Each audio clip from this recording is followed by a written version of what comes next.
Just give it a rest, you two, eh? Alright? Kayla, give it a rest. It's like her thing. Give it a rest, which means to stop talking about it or stop doing it. For example, give it a rest, you have complained about it all day. No. I think that'll do it.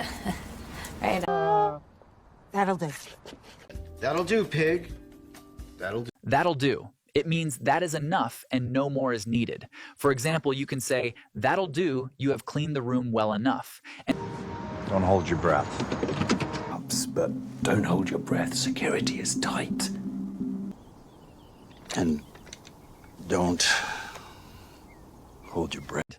Don't hold your breath. This phrase means you should not expect it to happen anytime soon. For example, if you are waiting for him to apologize, don't hold your breath. Did? Rocco's in heat. Join the club, Rocco. Right? Maybe they'll even join the club. I know. Join the club.